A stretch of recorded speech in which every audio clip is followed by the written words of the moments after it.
Oops, I was recording you without telling you. I apologize profusely. All right, Okay. we're going to get started because we have a lot to do. And I know that you all have probably had a long day or in the midst of a long day or whatever the case may be, is we just want to make sure that you all have everything that you need to be able to start your experiment once you get your equipment. It's really important since this year, like I had mentioned, um,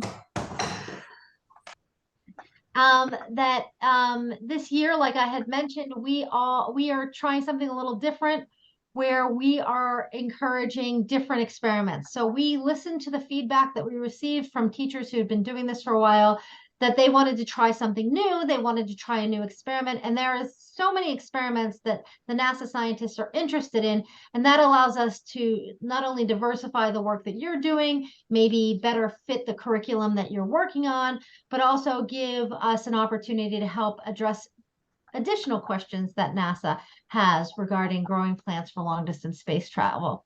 So, once again, my name is Amy Padoff, and I am the very proud Director of Education at Fairchild. I've been with Fairchild for 15 years, helped to design this project. So I'm excited to see so many new teachers, so many new faces, and all of you returning again. And as I know, all of you have done this program before.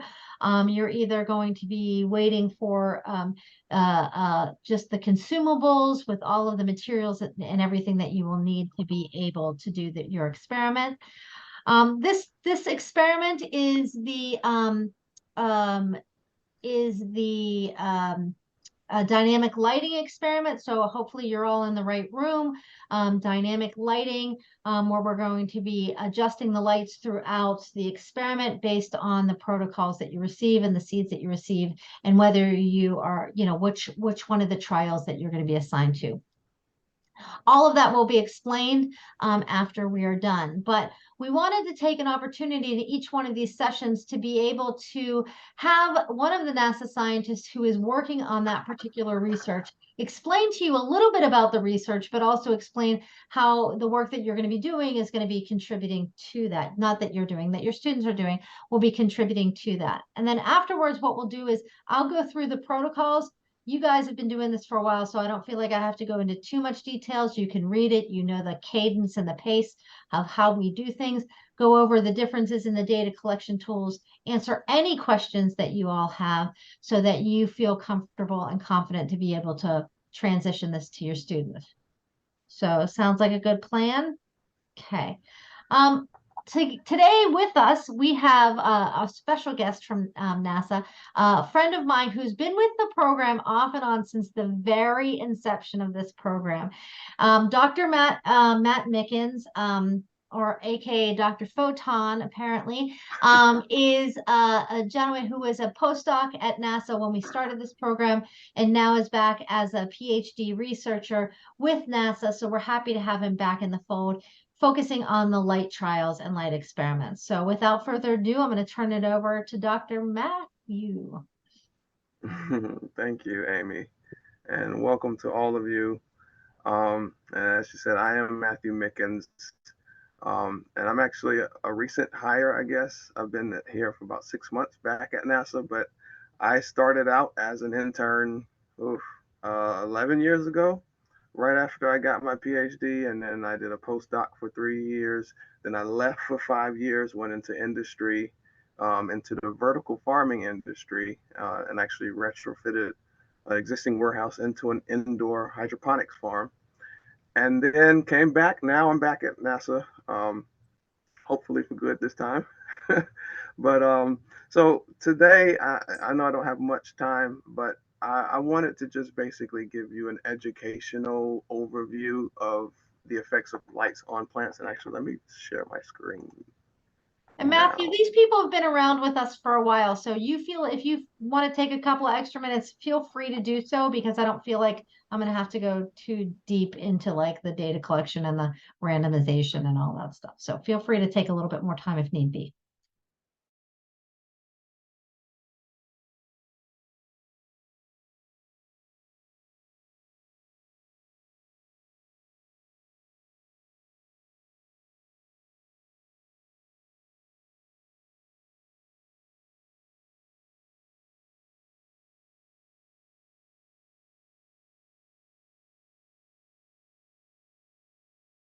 from the dynamic lighting experiment. So let's see if I can advance this. Okay, here we go. I like to usually start my presentations off with just fundamentals, right? We know plants use light. They have evolved and adapted to use sunlight since beginning of time, essentially, or whenever they first showed up on Earth. But we know when we look up at the sky, we see the white disk of the sun, and the sun, pretty much, it's a white star, right? And that's how we perceive it. But plants, on the other hand, they perceive it a little bit differently. And I know you guys have seen whenever there's a rainy day, there's moisture in the atmosphere, light is dispersed into a rainbow, right? That means light has a composition, right? It's composed of certain colors, wavelengths, and energies. And plants can perceive those wavelengths and utilize those very well for their photosynthesis and their growing process. Okay. And today, we now have the capability and the technology to control those wavelengths and those colors and provide it directly to the plants via, for instance, artificial lighting, vis-a-vis LEDs or light emitting diodes. And we've been using LED technology now, since its inception nearly 30 years ago. And over the decades, LEDs have gotten extremely more efficient. Of course, as you know, we have them on the space station. And I have no doubt that we will continue to see the use of LED lights for growing plants and future platforms. But again, these give us the capability to tailor the composition of the light for specific applications, which is huge, and gives us a great benefit for food production. Now, again, just basic fundamentals. We know that the visible spectrum of light is made up of wavelengths, right? Ideally, in horticulture, between 400 and 700 nanometers is the wavelengths of light. Can you guys see my cursor on here? I'm going to use this as my pointer. Okay, good. So we know, and the color blue usually in horticulture is defined as between 400 and 500 nanometers, and then green between 5 and 6. I mean, you guys can clearly see the colors. And then, of course, beyond the color blue is, or the color violet is ultraviolet. And then beyond the color red, just beyond 700, there's a very unique form of radiation called far red light that plants can actually detect as well. Now, light, as Trent mentioned earlier, is made up of photons. We know that light has a wave nature to it, but it's also composed of these packets of energy known as photons, right? And photons are not all created equally. Some of them have more energy than others. For instance, if it's a blue photon, it's a shorter wavelength, it has a higher energy. If it's a red photon, it has a longer wavelength, that means it has a lower energy. Now, we quantify photons in a unit, and these packets of energy, we actually define them as micromoles. And the unit is micromoles per meter squared per second. And so what that basically is saying is the number of photons hitting a square meter area every second. The number of photons is basically, that's the intensity of the light. And that's what we usually measure when we're talking about measuring light. You're measuring the actual photons that are hitting a space and a unit of time. Okay. Now, there is an instance where you can have too many photons. And this is just an example. I took this photo in the Netherlands at a greenhouse that was growing cucumbers. And they were using intercanopy lighting. Basically, you can see this LED light bar in the middle of the canopy. But it just so happens sometimes leaves can get too close to the lights. And what's happening here is there are too many photons hitting this leaf surface at one time.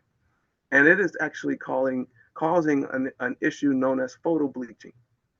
It's causing cellular damage in such a way where the chlorophyll is actually breaking down because it's too much energy for the plant to handle. And so you'll get this white color on the leaf. This is known as photo bleaching. It's not really a pretty thing to see, especially in the food industry. When you're trying to eat something, you don't want to eat something that looks like it's been burned.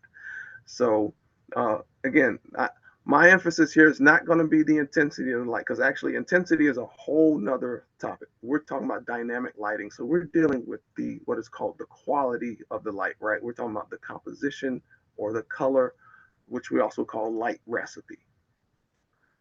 So just to give you again a little educational, for instance, if we had this fixture here, this is a fixture I use in my research. It's just red and blue LED bars. But if we were to draw the spectrum of that on this spectrum here, this is what it would look like, right? We have a certain ratio of red, a certain ratio of blue. And so this is what that spectrum would look like. You have an intensity band in blue and one in red. Now, if we had white LEDs, this is what the spectrum would look like. And I believe you guys are using some of white LEDs in your experiments. And so white LEDs, actually, you might say, well, wait, this is supposed to be a white spectrum. Why is there a big hump in the blue here, right? And then you got this big broad band in the rest of the colors. So white LEDs are actually blue LEDs. And what makes them look white is that it's actually coated with a luminescent material that emits a very broad green yellow light. And combined with the blue, it actually looks white. So that is a white LED essentially. It's a blue LED coated with another material. And there's actually a lot of green light in your white LED. Actually, can be up to 50% green light. And so that's what a white LED spectrum looks like. Now, just to give you some examples, this is some recent work we're doing here at NASA. We have some hyperspectral studies using the garnet giant mustard. And actually, I took these pictures yesterday. These were harvested today. And we are actually looking at stress responses of this particular crop under different light treatments. Like we have, for instance, as you can see here, a blue enriched spectrum, and then we have a red enriched spectrum. And so one of the reasons for picking garnet giant mustard is that it is very adaptable to the color of the light. It actually has a tendency to produce these compounds known as anthocyanin, which is this reddish purplish tint here you can see on the leaves. And we can fine tune that and control that accumulation of that compound just by changing the color of the light. And so, but you can also see, notice here, and I think I have a picture here that's a little bit closer because I know it's kind of hard to see. The plants grown under the blue enriched spectrum are actually quite smaller in terms of their leaf area. You see how they're kind of skinny compared to the red enriched spectrum. And so that is ideally a response you will see when you're talking about light quality and changing the color of the light and the impacts on the plant growth. Blue light usually tends to dwarf plants, right? And it's, when you think of like light as energy and a diet for a plant, blue light is like it's your protein. You ever see body or weightlifters or bodybuilders? They eat a lot of protein, but they also look short and stocky. That's what blue light essentially does for plants. It makes them short, but it also makes their stems stronger. But it's also a very important component for a phenomenon known as phototropism. That's the ability for the plant to bend toward the light. So blue photons are very important for that. Red light actually is the most efficient color for photosynthesis. It's almost like sugar for us, right? It's something that a lot of us like really, really, really much, but it's not, too much of it can make the plants look really stretched out and long, and that's what red light usually has a tendency to do. Now, there's also another recipe we're growing this under, and like I mentioned, broad white LEDs have a lot of green light. And so this is kind of, you can consider it a green enriched spectrum. But notice in this photo that there's not much of that purple anthocyanin pigment compared to the blue enriched or the red enriched, which has like an in-between mixture. Green light has a tendency to suppress the purple anthocyanin accumulation. At least that's what I found in my studies. But not only that, green light has a tendency to make the leaf expansion a lot larger and sometimes the plants taller. And so again, and it's different for different crops. But again, just to show you that there are this actually looks like three different crops, but it's the same crop. We just basically playing with the colors of the light and changing it for specific applications. And we're hoping to see very unique stress responses just again to responding to these different recipes. Now, in my previous work as a postdoc at NASA, my interest basically, I wanted to use white LEDs, but I wanted to actually combine them with different colors. So like white light would be like a baseline for me, and then I would enrich different parts of the spectrum just to see what happens. And I did that, and I was able to actually manipulate what's called the morphology of the plant. And you may see some of that. That means the shape of the plant changes as a response to the color of the light. And you can do that. You can modify the shape of the plant as I've done here. This is actually outrageous lettuce. I published this work back in 2018. But you can see because, for instance, we had white light, red and blue, but blue and rich conditions, again, causing a dwarfing, right? And because they caused the plants to stay small, they didn't accumulate a lot of fresh mass or biomass. And so the yield was low. And it's all because they just didn't have enough leaf area to intercept enough photons to grow, because blue light has a tendency to inhibit cellular division. But you can see here, we also use a little bit of far red, which makes the plants stretch a little bit. And then a perfect mix, we actually simulated some ratios that simulated sunlight, and that actually gave us the highest dry mass.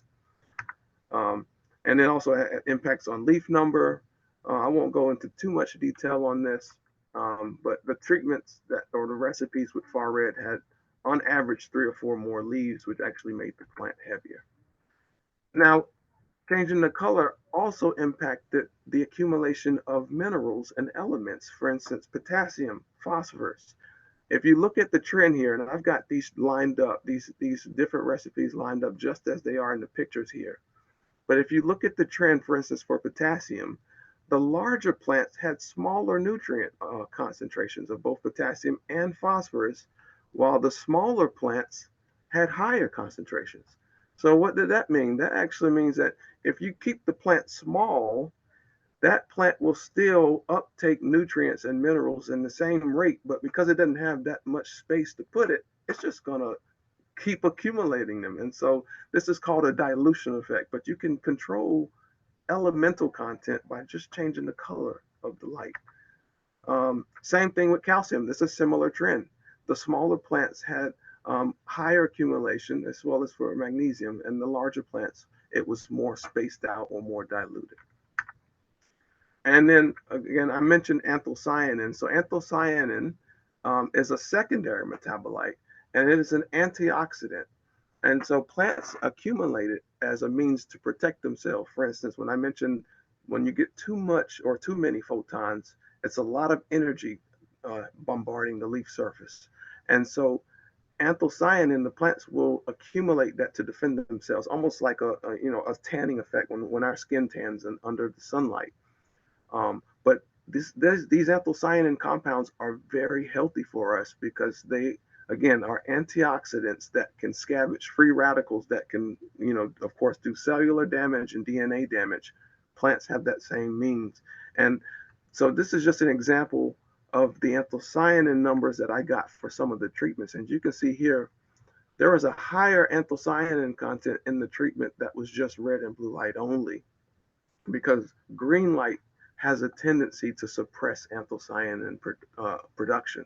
And so there was a lot of green light in the other two treatments, but the one that did not have green light had the higher anthocyanin content.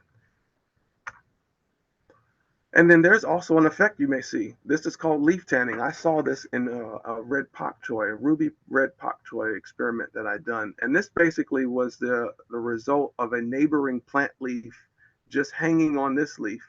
And when we took it out of this was under red and blue light only.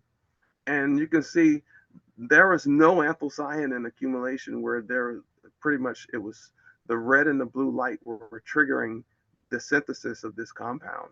And again, we call it leaf tanning. And we actually did some analysis, or we did some non-destructive analysis on the anthocyanin content. And I wanted to show this because we had a treatment where we had a green and rich recipe, and we changed it like you guys are going to be doing. We changed it at 21 days, so that the last week we switched it, and it's this treatment here. I don't know if you can see it on the graph, but we switched it from a green and rich recipe to red, and you can see the anthocyanin accumulation, which was suppressed before, actually went up. It recovered. It didn't go as high as the red and blue treatment, which was the highest, but there was an impact in terms of just changing the light at the last week.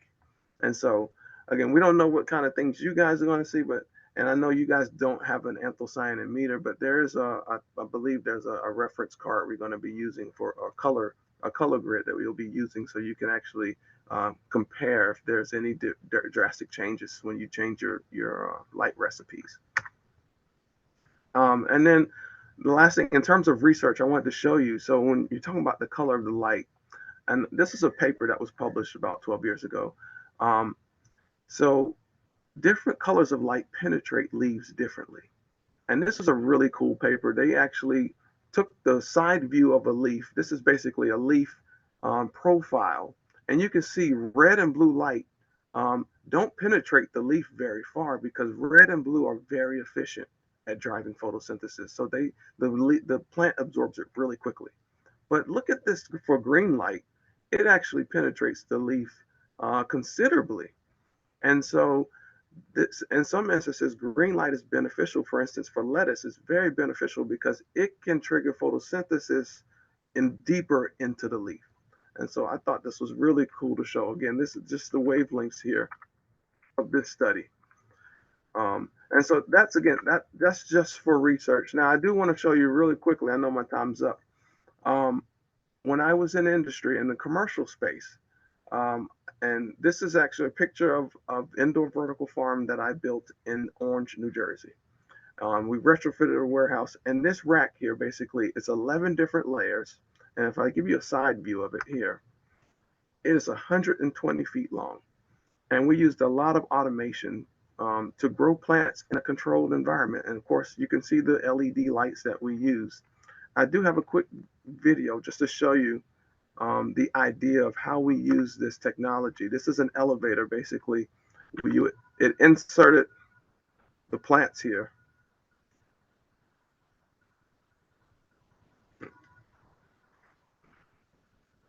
Hopefully it's not too fuzzy.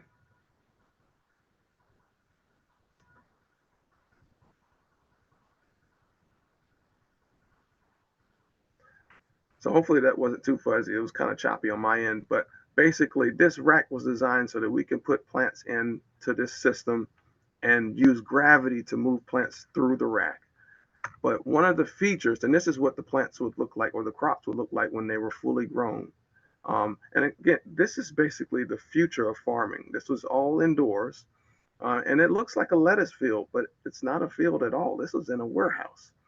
And as part of this, or as part of the process, we changed our light spectrum, and we did it for a purpose. So we had one light spectrum here that was basically for vegetative growth, so the plants would grow normally or quickly. And then we changed the light to, like I mentioned, the high blue or the blue and rich part of the spectrum, so that we could actually increase the value of the product and make it more nutritious. And so you can see it has a nice deep purple anthocyanin, usually, which is indicative of a very nutritious leafy green.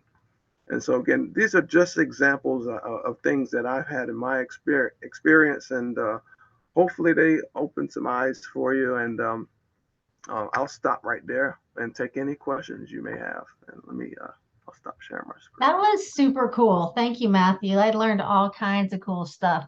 That thing you built, that warehouse farm, pretty amazing. I want to build one now. Yeah, it was a 5-year project, man, and it was an incredible feat, but it was a lot of fun for sure, and I got some great experience doing it. Cool. So now, It's like an easy bake oven for plants, kind of. exactly, that's the concept. Was like a pizza oven. You know, you put it in one end, let it bake, and then 28 days later, it's done.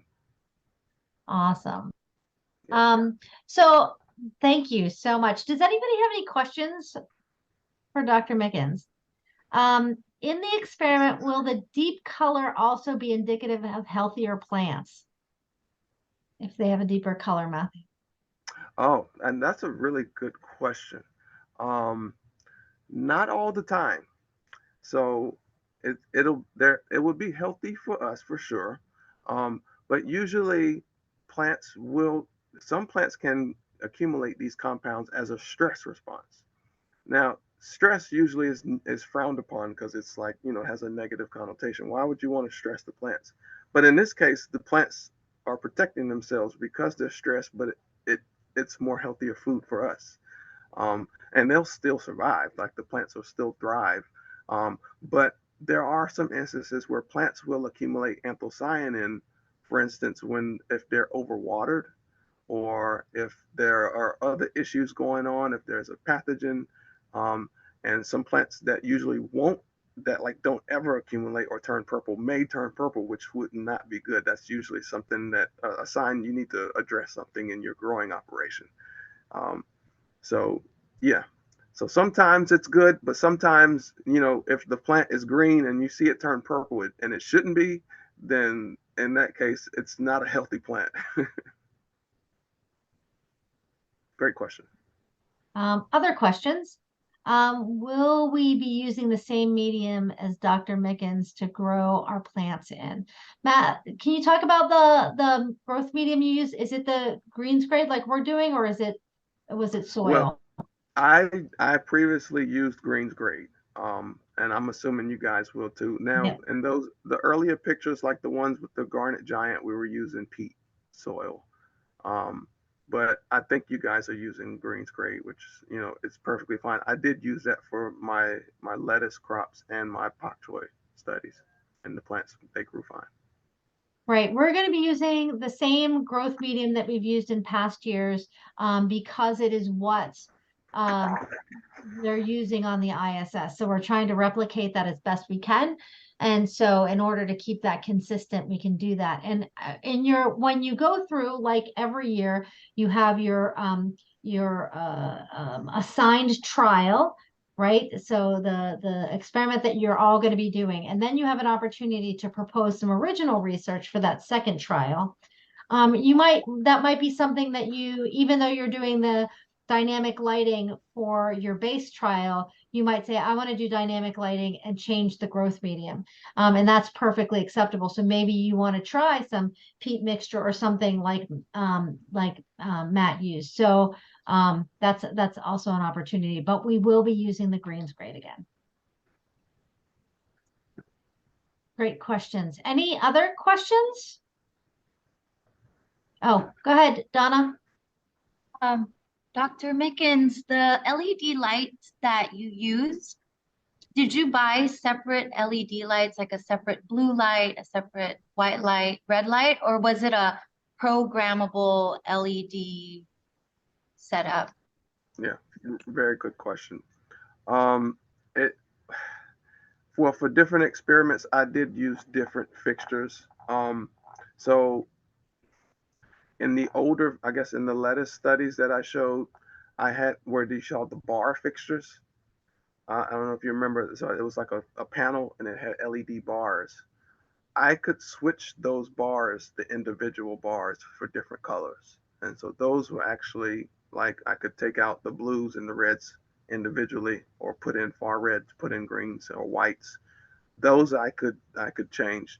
The other ones like the Garnet Giant, um, or the we use yeah the I showed it early on in the photos where there was a bunch of diodes on one panel. Those were all programmable.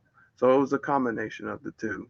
Um, but mostly it was the programmable ones where all the colors of the diodes are in the same um, panel and you control them usually with software.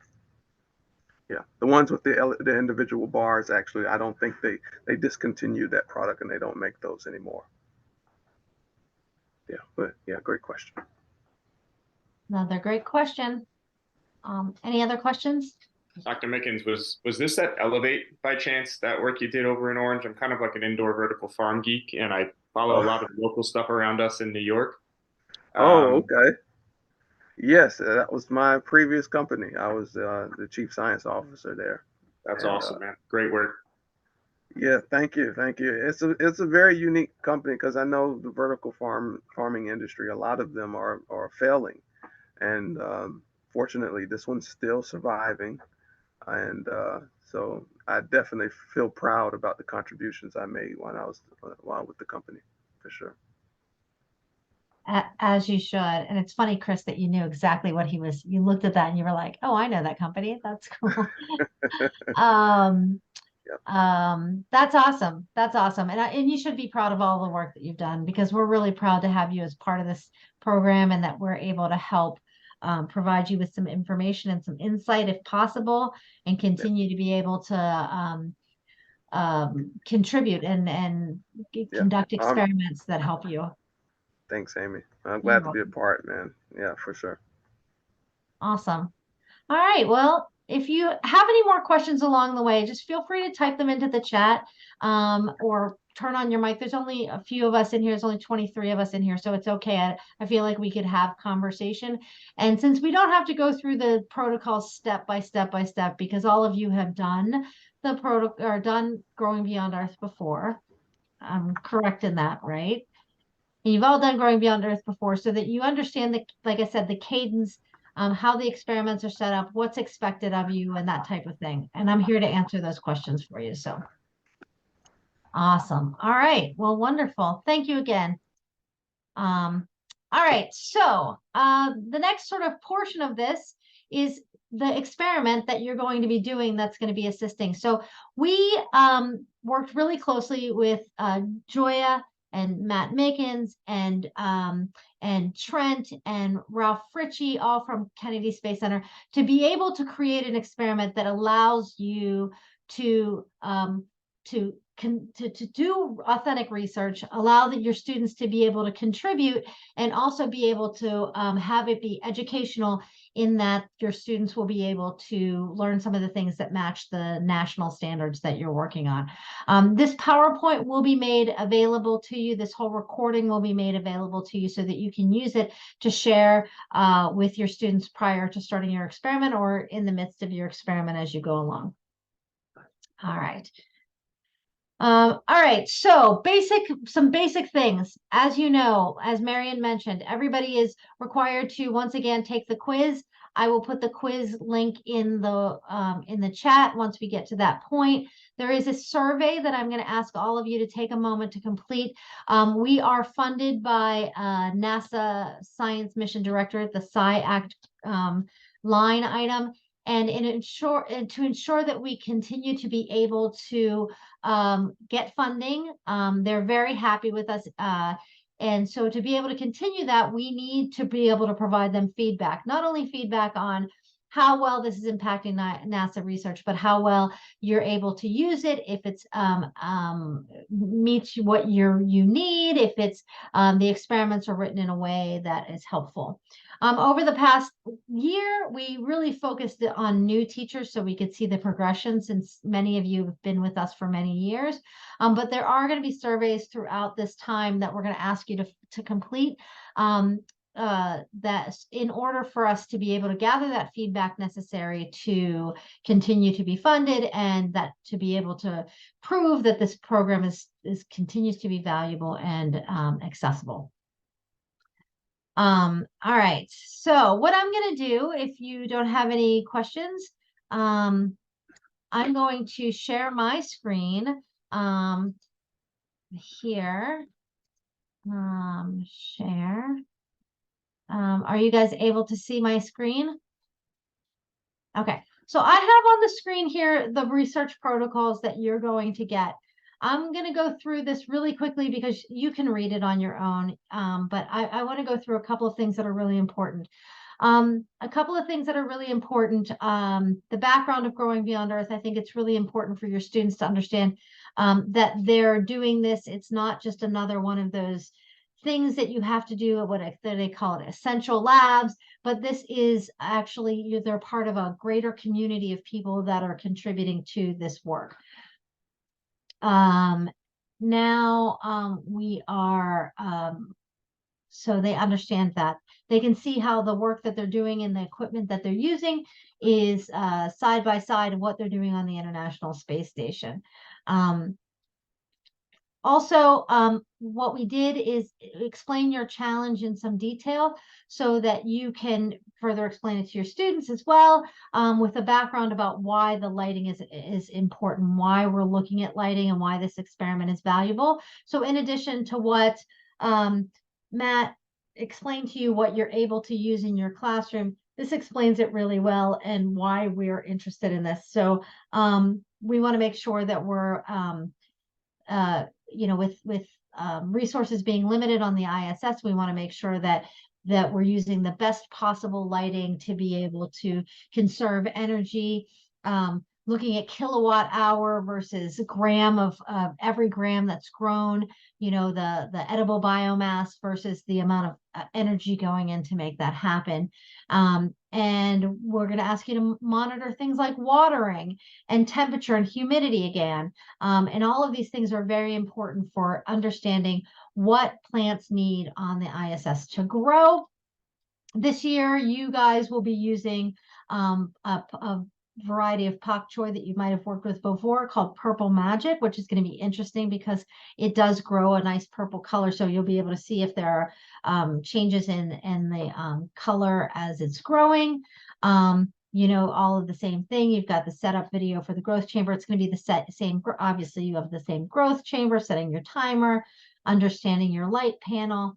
And the most important thing in here for you guys is going to be your light settings, because you're going to be assigned either experiment group A or experiment group B. And because dynamic lighting is important, and we're going to continue to try to determine the best light recipe for this particular variety of plant, because what we believe is that every plant needs a different sort of amount of light and at different times, different wavelengths of light at different times. We're going to be experimenting with that to see which one of these produces the greatest amount of edible biomass, uses the lowest amount of kilowatts of energy, and impacts whether it's growing healthy or not. So this is the light control setting. You will be able to modify that, using the dials. If you're a local school, we're testing out some for your ability to be able to use sort of Python coding and a Raspberry Pi, but that we're not releasing to the everyone until we've gotten all the bugs out of that. So hopefully that will happen soon within the next year, that you guys will be able to do some programming that will allow another level of to your research. So but in the meantime, those of you nationally are going to be using the same lighting panel with the same dials. And here's the light recipe. I don't know if you have any questions about this. You can read it, but really the way to control the red, on the controller, where it says GBE controller, that's the number that you dial your light setting to for red, the GBE controller for blue, and the GBE controller for green and white.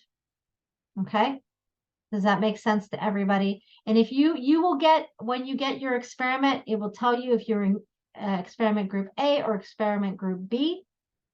And this will be the schedule for you.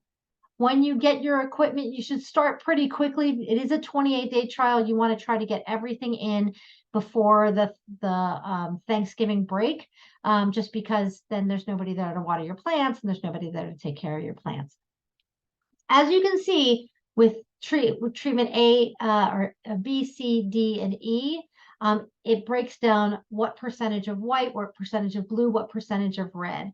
And that's really important because, so over this past year, I had been working, I'm working on my PhD side of all of this other stuff that I'm doing, and was looking at the data as part of a stats class, and really delving into like what is the impact of the white, what is the impact of the red, what is the impact of the blue. And because I don't have a whole lot of stats background, I only got so far, but we do have research that shows all of that we're going to share on the website so that you can see those impacts of the research that was done last year. But this will be, you'll be able to use this, and if you're teaching about light waves and all of that stuff in your class, you'll be able to integrate this. Okay. You know the rest of this, how to plant the seeds, how to randomize your position. Even though you are using a small number of plants, it is still important to randomize. And then we'll go through the data collection tool as we have in the past. But the most important piece, and I apologize because my dog's mad that I'm not paying attention to him. But the most important piece is the setup for your lights. Like, what are you supposed to do, or how are you supposed to apply your lighting? You are going to be harvesting. You are going to be collecting the data on harvest. That's going to be really important for making some assessments. Let me shut the door here. To make some assessments on how well those light recipes worked on your plants. All of this is going to be really helpful also when you complete and have your students thinking about the original research for the second half of the year. So the first half of the year is this, the second half of the year is the original research. It'll be really helpful.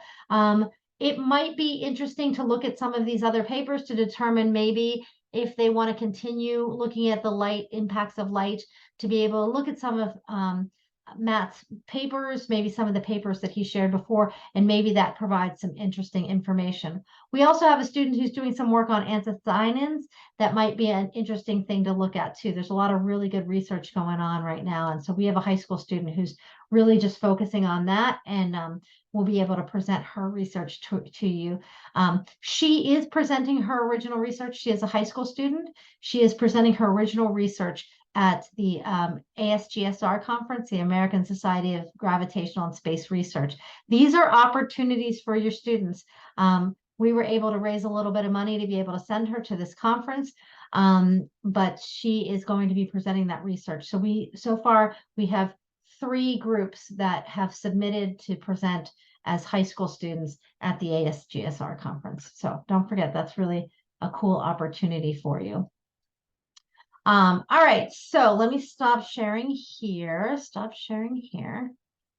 And then we can go to and share this as well. Share screen. Okay. Marianne was really great about preparing all of us to be able to do this work. So never underestimate the power of Marianne Litzinger, because she's good at this stuff. All right, so a couple of things that she wanted me to suggest to you as we go through this. And please stop me if you have any questions, okay? Start the experiment. If you don't forget to return your forms so that all of your equipment, materials, consumables are all sent to you in a timely manner so you can get started right away. As soon as you receive your materials, it's really important for you to start your experiment. This is a 28-day trial. It should be fine between here and Thanksgiving break, or if you have that fall break. So, make sure that you, just start keeping that in mind. It's really important.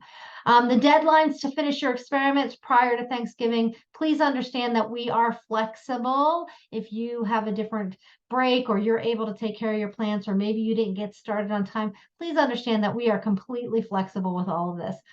The deadline for data entry is November 17th. Once again, it's important for you to be having your students collecting the data along the way, keeping a data log on paper, but really entering that data regularly so that we can see that your data is being contributed, so we can start looking at it, analyzing it, and also being able to quickly notice if something's going wrong that maybe you're not noticing. And we can look at that data and have an idea if maybe it's being entered incorrectly, or maybe with the data, you're measuring differently or something like that. And by entering the data weekly, it's going to be really helpful, because we're going to be able to see those things and help you.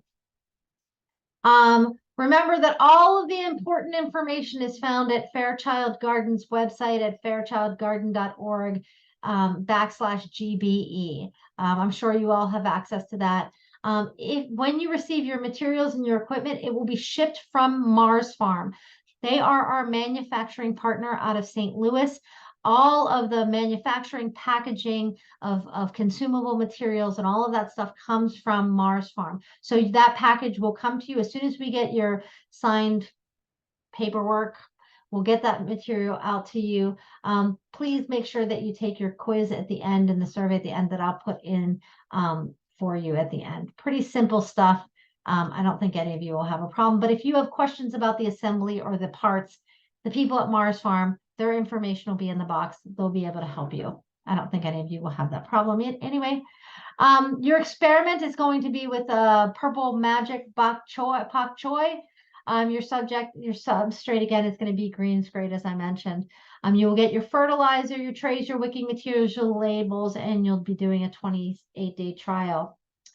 And like I said, make sure you're thinking about the holiday recess breaks and teacher plannings and all that stuff to make sure that your plants have water and everything. Thinking about weekends, thinking about for us here in Florida, often it's like, oh my gosh, maybe a hurricane's coming or something like that. We need to, knock on wood, we need to make sure that, what's going to happen, how are we going to take care of the plants and all of that stuff. So make sure you're thinking of all of those things. All right, trying to change my slide. Oh, wait, let me go back. Setting up your experiments. Similar, all of this is detailed. I don't need to read this all to you. Numbering your plots, you're planting your seeds, making sure you're really important, making sure you're labeling with the GVE number. That's how we keep track of them. You know all of this stuff. I don't feel like I have to tell you. Tell me if I'm going too fast. I often talk way too fast. You know all of this stuff, right? You're going to be planting, you're going to be using initial water. Important initial water is 500 milliliters as the initial watering. We are keeping track of watering this year. It's really, we haven't done that often for a lot of really good reasons, but this year, going along with the research that we're doing, where we're looking at the amount of resources necessary to grow, we're going to be keeping track of your watering. So, we're not regulating how much water you use, but we want you to keep track of the water that you're using. So we're not telling you to water 500 milliliters every time because, it might be more humid where you are, or you might be at a higher altitude. But really keeping track of just when the wicking material feels dry and when you lift the pots and it feels dry, add water, making sure that you're keeping track of the amount of water that you're using. But avoid overwatering, but make sure over the weekends that you have plenty of water to be able, for the plants to be able to sustain. Last year, we added a deeper tray so that you could add a little bit more water over maybe long weekends or days when you're not there. Calculate the daily average of water amount of the past 7 days. You guys know how to do that. And multiply this daily amount by the recess days. Add additional day to be on the safe side. So making sure you have plenty of water. Does that make sense to you? It's kind of clumsy how it's worded. Okay. Culling and thinning your plants, measuring will start on day 14. You don't count the day you plant them, you count the day after you plant them as day that you plant them as day 0. Start measuring on day 14. Height, width, depth of each plant. Determining health status is really important in the data collection. Using that notes section in the data collection tool is really helpful for us. Some of that narrative is really important for us to understand what's going on in your classroom. So please make sure you do that. Data entry weekly. I know that in the past, some folks have collected the data manually by hand in a notebook. I think that's really, really valuable for students to understand lab notebooks and all of that stuff. But please make sure that you're adding that data weekly to the data sheet. You will get the data sheet by email. If you haven't gotten it already, you will get it within the next couple of days. And make sure that when you start, you're using that data tool regularly. And that's really, like I said, just to reiterate, so that we are making sure that, we can see when maybe something data is being entered improperly, or you're missing something, so that it doesn't get all the way to the end and then you don't have that information, or it messes up your calculations, or whatever the case may be. Organize your watering and contact us if you have any issues starting the experiment. This year, once again, we have lots of resources and a helpline. So Marion has created lots of, her interns over the summer created some brand new tutorial videos that are based on this year's experiments, a lot of instructions. And we're going to continue to have open office hours that allow you to be able to have your students involved and ask questions. We are going to try to vary those times so people who are in different time zones have opportunities. But if none of that works for you, they are all recorded. So the chats with the scientists will include Trent and Joya. Possibly Matt will come on one time and do one. Jacob Torres, even though he's no longer working at NASA, he offered to be a part of this. So we're going to make sure that we have a variety of people speaking to be able to address lots of topics for your students. If you have topics that you'd like for them to address, send them to us in an email saying, you know, these are things that my students are interested in. Maybe one of the NASA folks can talk about it, or maybe we can have somebody else come in and talk about it during those. Also, Marion does the open office hours monthly. So if you or your students have any questions along the way, you can just pop in and ask her those questions. You can always send us an email. Marion is very receptive and open to emails. We have a couple of interns and graduate students who are working with her as well. Those spreadsheets will start going out. Will start going out at the beginning of next week. I think there was some that were being sent out, but keep an eye out for them. Those will either come from the GBE email address, or it'll come from Marion's email address. We're having some difficulties. Somebody asked if we were still using Twitter. We're not requiring it. We love for you to be doing it, and we love to be sharing it. I'm asking you to continue to do that on X if you have been doing that, and pinging us at Grow Beyond Earth. Remember, it's not hashtag Grow Beyond Earth, it's at Grow Beyond Earth, and then we get notified. And the Gmail or the email is here too. Let me see. I'm having slowness. Maybe that was it. Maybe that was it. That was it. Okay. So let me stop sharing again. All right. Let me stop this. So I'm going back and forth between a bunch of different things here. All right. Here. All right. My computer's doing some crazy stuff now. Not sure what's going on. All right. So data sheets. I'm unable to pull it up here for some crazy reason. Okay. Oh, here it is. Okay. All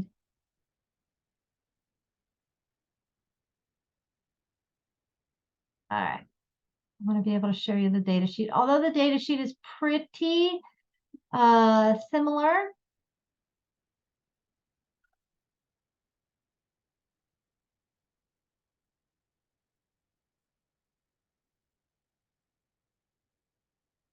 Yeah. Share my screen. Share my screen. Okay. Marion was nice enough to give me some notes for you all here. Data sheet looks like very similar to previous years. It's got the notes, it's got the place for the day of the week, it's got all of that stuff. Please make sure that you put your name of your school on there. It should be on there when you get it, but please make sure it's correct. As she says, according to this, after randomizing your plants, go to the plant position placement tab here and fill in rows 2 and 5 and pot number and 3 and 6. I don't know what she's talking about here. Oh, here you go. And this will fill in the column B in your spreadsheet and column C. I don't know what she's talking about. Is anybody familiar with that, Matthew? No. Okay. I will get more clarification on that for you. It looks like there's a tab. I could be wrong. Below Oh. it says plant position. Thank you. I missed that. Yeah, Yeah. Amy, so that tab, once they go through the random.org and their plots are assigned through that webpage, they can go in and Amy, this is your screen, you can just demo if you type into any of those cells. The one underneath it, I think, would be the bottom row. So like the bottom row of A and the bottom row of B, and then put in, it has to be a number, it has to be a GBE number. Okay, and then that automatically transcribes to the data sheet for 28-day trial 1. Or it should, and yes, there it is. Okay, so that's what that means. Okay. Thanks, Stacy. I High got five you. to Showed up at Stacy the on right this. time. That's right, Karen, right there. I was like, I don't know what that means. I got you. I was like, I know. So yeah, you're putting in there the number in here and it will transfer to here. So you want to make sure that you're adding that information in here so we know the GBE plant number that you're using. And you're all going to be using the same number, so it's all good. You're going to be using. All right. She also says, add weekly watering. There's a water log here. We want to make sure that you are entering the amount of water that you're using. Once again, we're looking at resources, and we really want to understand how the water impacts that. And based on, your location, it's going to be different amounts of water for different altitudes, different climates, that type of thing. Do not, in the watering log, do not include the initial watering. Okay, this is key, only because you're all starting with 500 milliliters. So everybody's starting with 500 milliliters. We're just concerned about everything from there on out, how much water you're using. Remember that all measurements should be in metric. So, and not in what is it called? The other one. And use the label as a reference for weekly measurements. Okay, use a label. Imperial. All right. Important. Great. All right. So that is all of that. Shut the door again. All right. Any questions on the log? No questions. All right, you guys are great. You're making headway. All right, back to our list of things that we need to do. Okay. Whoops, wait, wrong one. All right. Any questions about the experiment? Any questions about the protocols? Any questions about the materials? All right. So what I'm going to do here is I'm going to put in the chat a link to the quiz first. All right.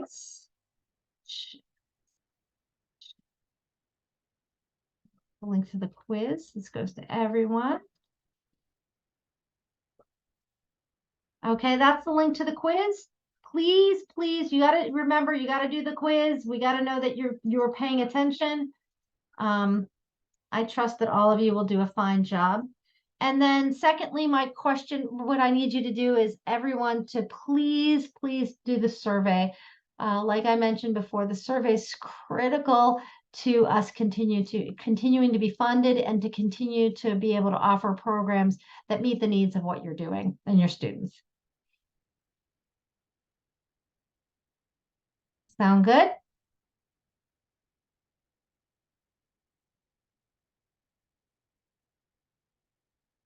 I don't know who's sharing screen here, but that's not me.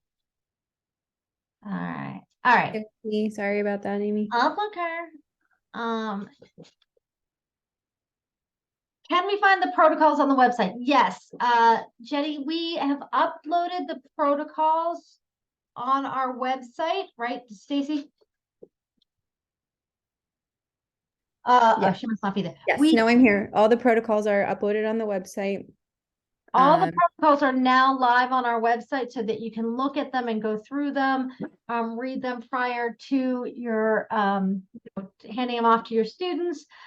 They are designed to stand alone, so you can print them off and hand them to your students. You can put it next to the growth chamber, whatever the case may be. Okay. Remember, all of your data is to be submitted, and you will submitting a proposal for the original research trial. At the end, you'll get emails on that as well and some training prior to that. All right. If you have no further questions, you don't have to take this test right this minute, but I would just get it done and over with so you don't forget it. I will be sitting in this room until you guys are done to answer any questions. And if you have any questions for Matt. Thanks, guys, so much for continuing to participate in this program. We are so grateful for you. We hope that we are able to offer everything to make this as simple and as educational as possible.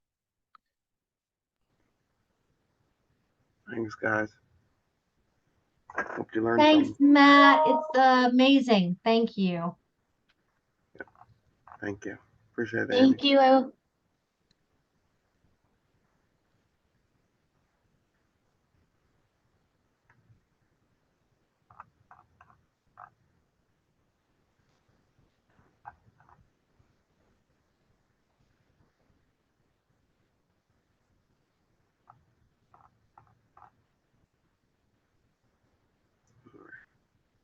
Amy, I'm hopping off.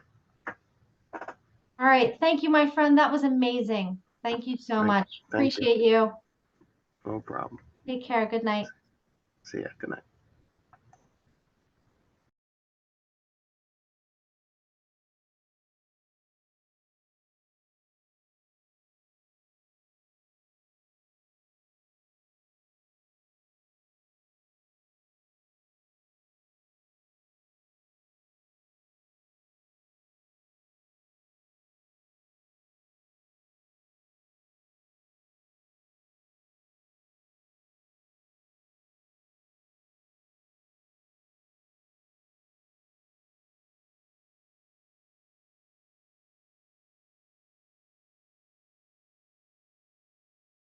You guys can cheat if you want. Just joking.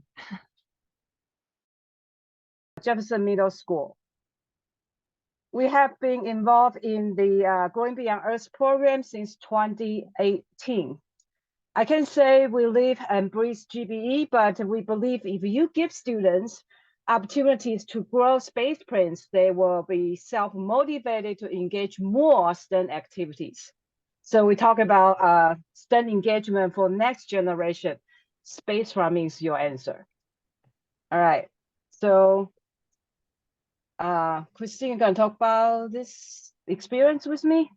Yes, I'm here. It's just, I think with the lag, I'm not gonna have my video on if that's okay. But